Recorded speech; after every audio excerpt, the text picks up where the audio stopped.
But despite Ferrari's comfortable victory, the result was unimportant. Through ticket sales and donations, the event raised in excess of $33,000 to help build a children's hospital in the Iraqi capital of Baghdad. Another light moment in a hectic schedule was a cook-off between the world champion and his racing partner Rubens Barrichello. In Melbourne for the 2003 Australian Grand Prix, the duo had the chance to compare their culinary skill, both preparing a tasty pasta dish. In the interests of fair play, the contest was declared a draw, with both men showing their skills aren't only confined to the track. Just to add to the competition's sense of fun, Real Madrid soccer star David Beckham sent the drivers a text message saying, "I hope the only thing you burn this weekend is rubber." But with the fun and excitement comes an element of danger. Italian racer Alex Zanardi's near-fatal crash cost him both his legs, and it sent shockwaves through the racing teams. When preparing for a race at the Milan circuit, Michael's unease grew as the news filtered through of the crash. In that race, Michael finished fourth, a race that would remain exceptional in the German's recent career. It was to show the last time he had been off the podium, and the only time since 2000, that he had finished a race outside the top three. For the rest of 2001, barring 2 retirements, Michael finished 14 times in the top 2 positions. In 2002, he had won a record 10 races, was second 3 times and third once. The impressive list showed the steely determination Michael was well known for, and he went on to break a series of records, including the most points scored in a single championship with 122, one less than his own 2001 record. Considered the best Formula One driver in the world and one of the best of all time, Michael's signature moves and famed aggression has allowed him to realize a dream that began over 25 years ago.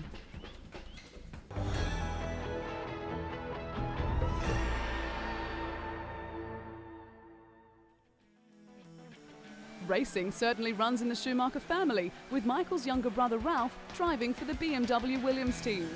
Debuting with Jordan, Ralph found his time there frustrating, and it wasn't long before he was looking for another drive. So in 1999, he made the move to Williams and made a name for himself in the world of Formula One. The name Schumacher certainly attracts plenty of attention, on and off the racing track. When Ralph married his wife Cora, the Formula One driver made an impressive entrance by flying to the church in a helicopter. With fans lining the street outside the church in Austria, Ralph and his bride emerged from the church to the waiting crowd. The year before, the couple had married in a low-key civil ceremony without family and friends. But this time, big brother Michael was asked to be the best man, and he was happy to oblige.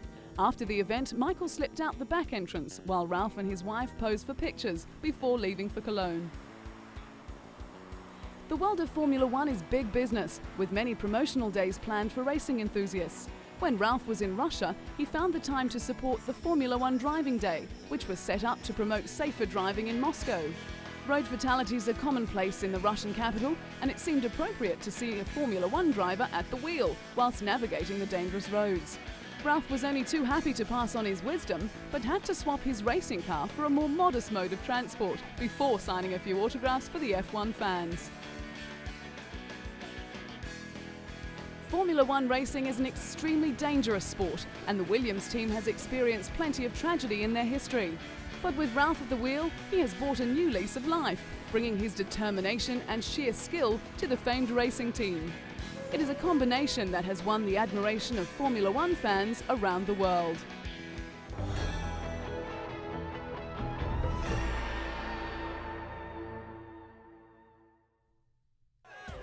The allure of sport attracts fans from all walks of life, and the glamour of Formula One brings out the brightest stars.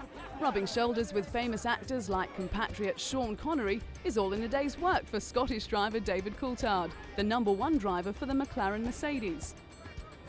Not shy of the limelight, David's image has been featured on a billboard 4 stories high for Tag Heuer in New York.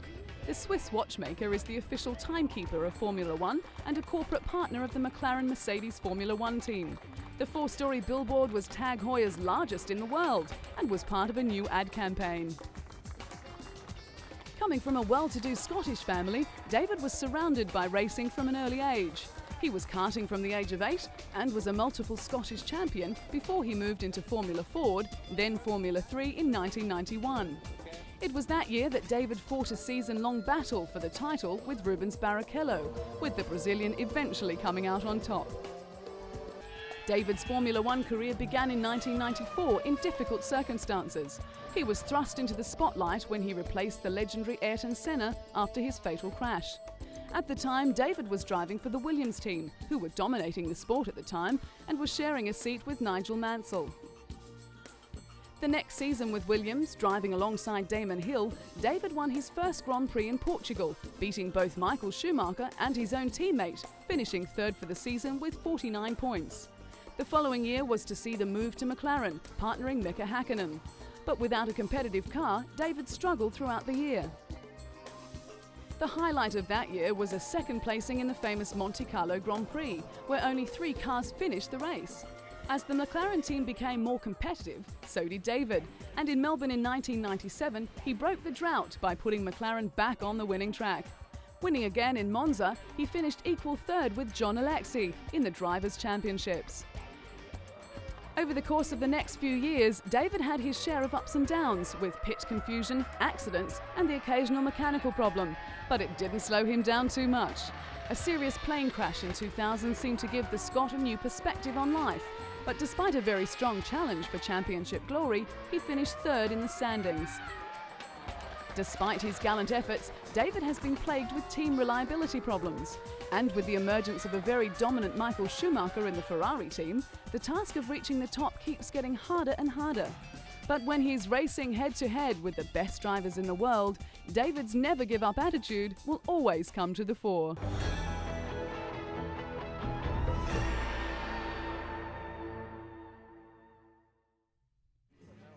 On a 4-day Ferrari team skiing holiday at the Madonna di Campiglio resort in Italy, Rubens Barrichello and his teammates made the most of the pre-season getaway. At a go-kart race on ice, Rubens put all his past skills of karting to the test as he, teammate Michael Schumacher and test driver Luciano Berti raced each other, displaying their usual skill and aggression and even finding time for a trick or two on the way. Nearing the end, the trio crossed the finish line together, bringing back memories of the controversial finish at the Indianapolis Grand Prix in 2002 that had fans up in arms and team orders banned. But controversy aside, Rubens has amazing talent. His debut season in 1993 with Formula One was sensational. He may not have ended the season with the points tally that he deserved, but he certainly proved that he was one of the best drivers in wet conditions, as well as entirely competent in the dry. The Brazilian went from Jordan to signing a multi-year contract with the new Stewart Ford team, but the move proved to be a disaster. He then received the call to go to Ferrari as teammate to Michael Schumacher. It was a tough job, but Rubens was strong enough to cope, and in 2000 he took his first win in the German Grand Prix.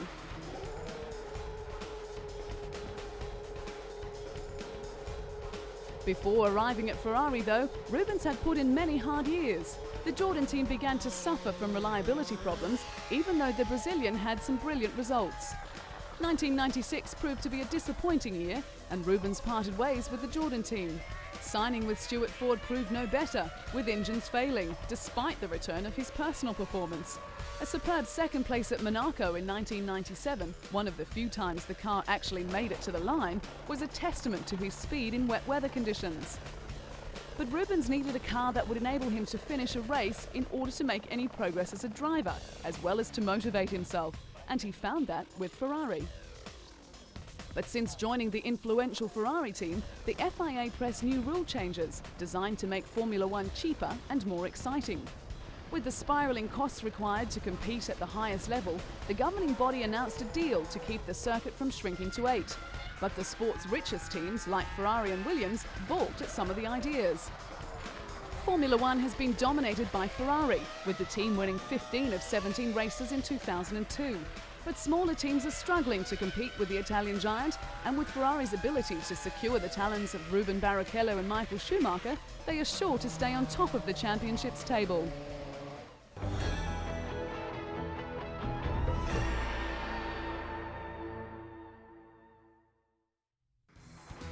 Two-time Formula One champion Mika Häkkinen retired in 2002, ending a career that spanned for more than a decade.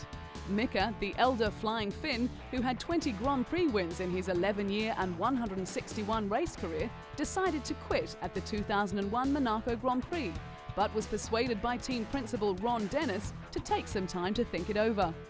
But the sabbatical failed to change his mind, and when the Finn visited the Monaco Grand Prix, it only strengthened his original decision.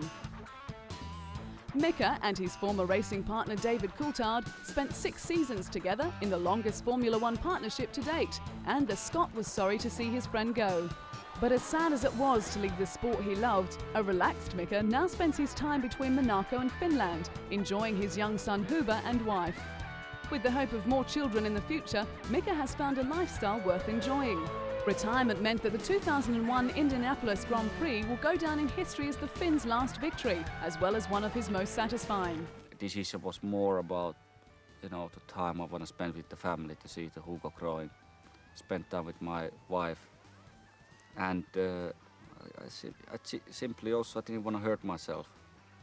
I've been so much through in my career in Formula One, particularly in '95, so I did achieve so much. I thought it's not worth it anymore to push your luck further. Throughout his time at McLaren, he made a lifelong friend in team boss Ron Dennis. Ron stood by him after a near-fatal crash at the 1995 Australian Grand Prix in Adelaide, when the Finn speared into a wall at high speed in practice. Mika suffered head injuries and nearly suffocated until quick surgery by trackside doctors cleared his airways. But once racing is in the blood, it is hard to get it out of the system. And with 2 Formula One World Championships already under his belt, the retired 34-year-old decided to test himself on four-wheeled racing of a different kind. The opportunity to race in his home rally just held too much appeal. Mika completed 3 days of practice on the frozen Kemijoki River in the north of Finland for his guest appearance as a Mitsubishi driver in the Arctic Rally. He admitted that he was enjoying the format immensely, but was also acutely aware of the difference between the driving styles and the pressures involved. He realised that having a world championship in one discipline did not mean a prospective championship in the other. But the talented driver always wanted to try rally driving, and when the opportunity came up at the right time, Mika was willing to give it a go. And if all went well, then he would consider taking part in further rallies. For a rookie, he had plenty of talent and pedigree on his side, with more Finns having won the World Rally Championship than anyone else since the series began in the late 1980s. And when it comes to pedigree, Mika tops the list. His first win in Formula One opened a floodgate, and he took 8 victories in 1998 to beat Ferrari's Michael Schumacher to the championship by 14 points. He repeated the feat in 1999, beating Ferrari's Eddie Irvine to the title by 2 points after Michael Schumacher broke his leg at Silverstone. But the German was determined to get back into racing against Mika, rating him as his most competitive opponent on the circuit. The back-to-back World Championships powered the Finn into the select band of the world's greatest drivers. He joined 6 other luminaries who have achieved this feat, including Alberto Ascari, Juan Manuel Fangio, Jack Brabham, Alain Prost, Ayrton Senna and Michael Schumacher. In his final season, the Finn's thoughts were clearly elsewhere, and he finished 5th overall, despite wins at Indianapolis and Silverstone. Both victories came after he had made up his mind to quit.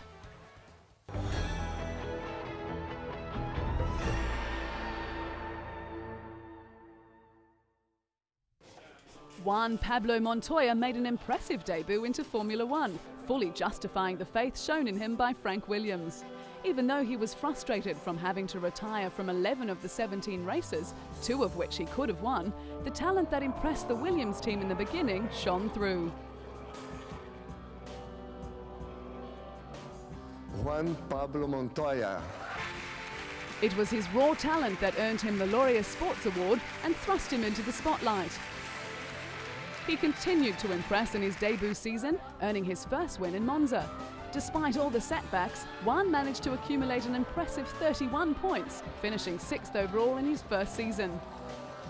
Life off the track for Juan was just as successful as his racing career, with the Williams driver marrying Connie Freidel in a private ceremony in Colombia. The couple were accompanied by 300 family and friends when they wed in the temple of Santo Toribio de Cartagena. With Colombia suffering from constant violence, the area was surrounded by security agents and hovering police helicopters. Returning to his home country, the Formula One driver was inundated with well-wishers, including a call from Colombian President Alvaro Uribe. When Juan had the opportunity to trade places with NASCAR champion Jeff Gordon, he grabbed it wholeheartedly. Jeff drove the BMW Williams, and Juan turned laps in the NASCAR Winston Cup car at the Indianapolis Motor Speedway's infield road course. This was the first time the two racing stars had driven their respective cars, and it was an event they fully enjoyed. In the event named Trading Paint, Jeff, a 4 times NASCAR champion, and Juan, fresh off a Formula One victory at Monaco, burned up the circuit. Even though the racing was competitive, the day was a break from the grind of Formula One. After the ride, Juan joked that he thought there was not enough braking power in the stock car and that he needed a parachute to stop. It wasn't long before it was back to the serious business with Williams, and with the dominance of Ferrari and Michael Schumacher, the Williams team was looking for a boost.